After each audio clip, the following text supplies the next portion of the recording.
Hey guys, Andy here from Mediocre Hobbies, and in today's video I'm going to talk about something I generally don't like talking about because obviously it puts the entire community in upheaval once a year, and that is the Games Workshop price hike that we have been hearing rumors of for the last few days. Before I get to the video, I just want to say a huge thank you to everyone that continues to support Mediocre Hobbies in all the myriad ways it is possible to do so, whether it's simply watching the videos, whether you take the time to comment, ask questions, get involved, and all those people who subscribe. You guys are incredible. Thank you so much for taking the time and doing that. And everyone out there who goes the extra step and supports over on Patreon. You guys keep the lights on, the cameras rolling. So thank you guys from the bottom of my heart. There's a million reasons to get involved with Patreon. We give you guys extra videos. We give you the podcast doesn't go anywhere else except for the Patreon. We have a private Discord server, and we do monthly giveaways. You get to win a combat patrol or spearhead of your choice every single month. So if that sounds like something that interests you, all you have to do is be signed up to Patreon at any tier. Okay, with all that nonsense out of the way at the beginning, let's dive into the meat and potatoes of today's topic, which, like I said, is the price hike. Now, normally the price hike is kind of a bizarre thing because it hits every single year, which I think is a bit weird. And the whole community just kind of goes crazy about it for a few days. Everyone is in uproar. Everyone is covered in hatred and all that kind of stuff. So I thought the best way for me to go about this video is to split the video in half, and I'm basically going to put one shoe on the other foot for each side of the argument and just talk through what I think of it in a kind of a positive light and then a negative light. It's not a real positive light, if you know what I mean, but there's ways of looking at it where it's not nearly as bad as people think. So I'm going to start with the negative side because I don't like ending things on a negative note. So I'll start with the kind of bad side to it, why it kind of bothers me so much, and why I presume it bothers a lot of other people. So first and foremost, obviously, it's a price increase. Nobody likes spending more money on their toys than they did in the previous week. It is truly just an annoying thing. We spend so much already of our kind of luxury good money on Warhammer. It's not like a video game where you can spend 60 bucks and you can get hundreds of hours out of that, which most people don't do with video games these days. Video games was a bad analogy to use because I think they cost more than Warhammer these days.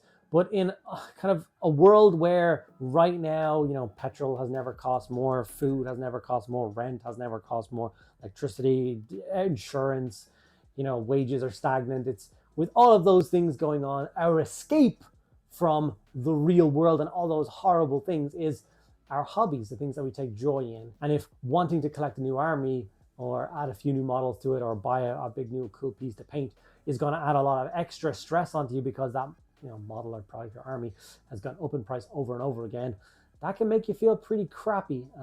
It can also make you second guess purchasing things for yourself, which are the things that are supposed to give you joy.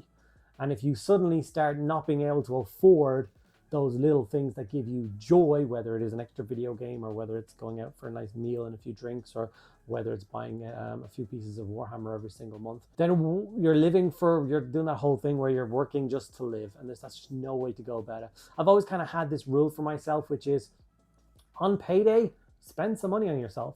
You worked all month for that money. Before you go and pay your bills and your tax, I'm not saying don't pay your bills, but I'm saying make sure every single month you are buying yourself something tangible that you can see my hard work this month and my money went towards this cool thing that I have on my shelf, or this cool thing I have in my garage, or whatever that is. I think that's a super important thing to do for your mental health, is to be able to treat yourself and buy yourself those things.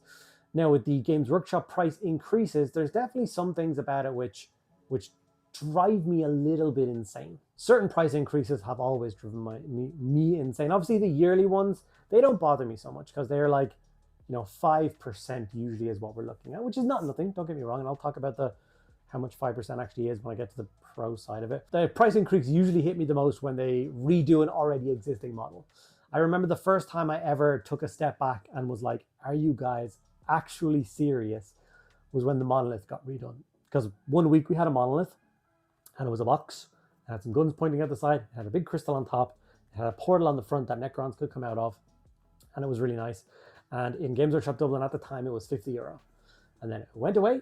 And then they brought a new one, which was a box with some guns sticking out of it, with the crystal on top, a portal for Necrons coming out, and it was on a base this time. And it was €100. Now, obviously, all of the detail was better. It was a much nicer looking kit. Obviously, much more machining had gone into it.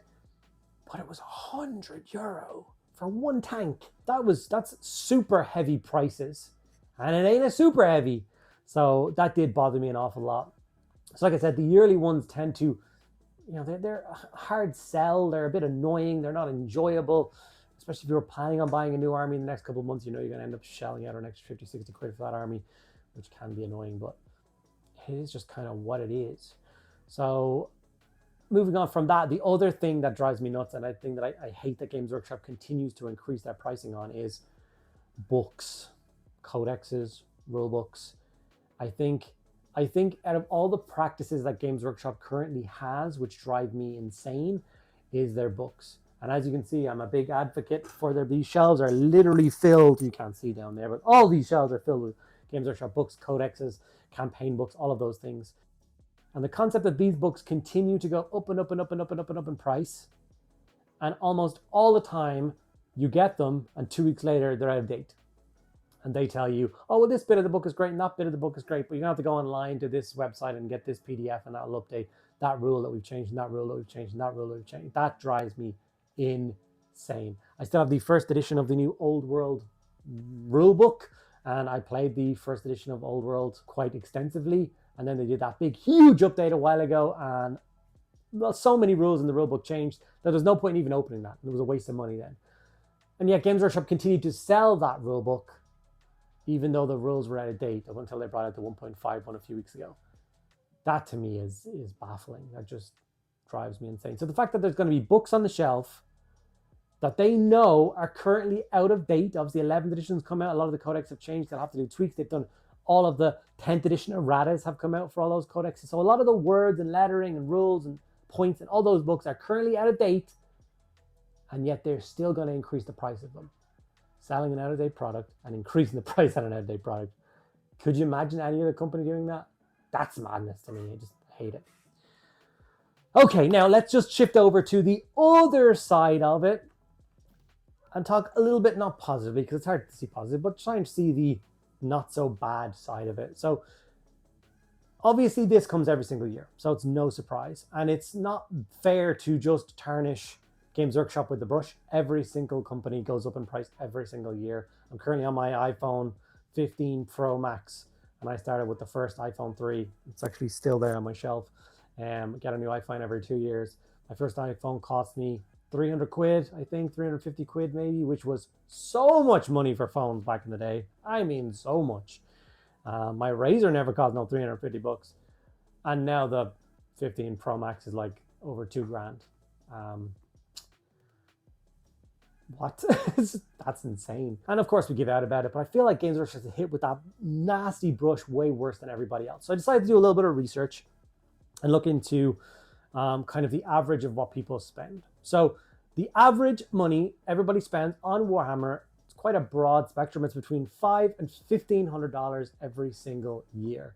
And I'd say that's about right. The lower side of it will be about $500, and then the high end of it would be $1,500. Now $1,500 is 3 new armies a year, less than a new army every quarter, which I can see a lot of people going down that rabbit hole. And if the price increase is 5%, that means that we're spending between 25 and 75 extra every single year, which isn't as bad as it sounds. You break that down across, a number of months, then it's only a couple of extra euro a month. Still crappy, still not fun, but it's not the kind of doom and gloom end all kind of thing that a lot of people peg it to be. I think there's just something about that. Like I said, I will always buy myself new Warhammer pretty much every single month. It's kind of the last thing. It's the last luxury I'll take for myself if a month gets tight, because it is that bit that keeps me happy. It's that thing where when the day was really stressful and I'm having a crappy time and nothing is going right, I can sit down, crack open a Warhammer model and some paints and just go into blissful ignorance and paint away. Or, having a bad week, invite a friend over on a Saturday and set up our 2 little dolly armies and play some games and yell at each other and have a few drinks and have a good time. So I am willing to spend that extra money. And I think that's another point that a lot of people make, which is we all complain about it, but none of us are going to stop spending. I would stop spending on books, like I said, for a reason. I would stop buying codexes if they could give me a digital code immediately, which would give me all that information, would get updated automatically when that update happened. I would do that. But other than that, I will always continue to buy it. Now, I saw this awesome person on Instagram talk about it the other day, and I can't actually remember his name, and I'm so bad for that. He wasn't a really big creator, I don't think, if for some reason he sees this video and you know who I'm talking about, or if you've seen the video on Instagram and you want to tag down below his name that I can give him proper credit, please do. I'm not trying to take anyone's thingy, but the way he described it was an Intercessor box set is about €40 now, and Intercessors might go to 42.50 or €45.